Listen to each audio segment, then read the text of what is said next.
Gajanan developers Pune यांच्याकडून आता पंढरपुरात इस्मानी कलश मंगल कार्यालय येथे साकारला जातो आहे भव्य गजानन टॉवर 10 मजली ट्विन बिल्डिंगचा प्रकल्प। मजबूत आरसीसी फ्रेम रचना, पायांसाठी वायू प्रतिबंधक उपाययोजना, आयएस मानकानुसार भूकंप प्रतिरोधक आरसीसी रचना असलेल्या गजानन टॉवर मध्ये उपलब्ध आहेत अत्याधुनिक सुविधांनी युक्त 1022 स्क्वेअर फुटाचे 2 बीएचके फ्लॅट्स, सुशोभित प्रवेश कक्ष, सामायिक क्षेत्रासाठी अत्याधुनिक सुरक्षा यंत्रणा, लिफ्ट आणि सामायिक क्षेत्रासाठी वीज बॅकअपची सुविधा, स्वतंत्र अग्निशमन यंत्रणा, 2 मजली पुरेशी पार्किंग व्यवस्था, प्रत्येक कार पार्किंगच्या ठिकाणी स्वतंत्र एव्ही चार्जिंगची सोय, सोलर वॉटर यंत्रणा, प्रत्येक सदनिकेसाठी इन्व्हर्टरची सोय। इस्मानी कलश मंगल कार्यालय शेजारी साकारल्या जात असणाऱ्या गजानन टॉवर मध्ये आजच आपल्या हक्काचा आणि आधुनिक सुविधांनी परिपूर्ण अलिशान साठी संपर्क क्रमांक 7676760025। राज्याचे उपमुख्यमंत्री दिवंगत अजित पवार यांच्या निधनानंतर राष्ट्रवादी काँग्रेसच्या दोन्ही गटाच्या विलिनीकरणाची जोरदार चर्चा सुरू झाली होती।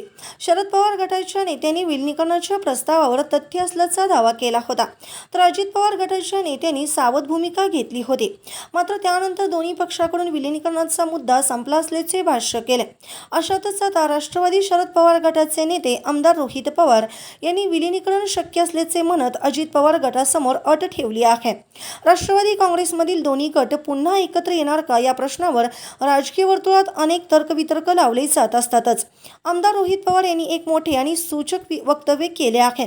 अजित पवार यांच्या पक्षाने भाजपची साथ सोडली तरच दोन्ही पक्ष एकत्र येण्याची शक्यता निर्माण होऊ शकते, असं थेट वक्तव्य रोहित पवार यांनी केलं आहे। रोहित पवार यांनी सध्याच्या राजकीय परिस्थितीवर भाष्य करताना स्पष्ट केलं की शेवटच्या टप्प्यात स्वतः अजित पवार हे सर्वसामान्यांच्या प्रश्नावर भाजपच्या विरोधात बोलत असताना दिसत होते।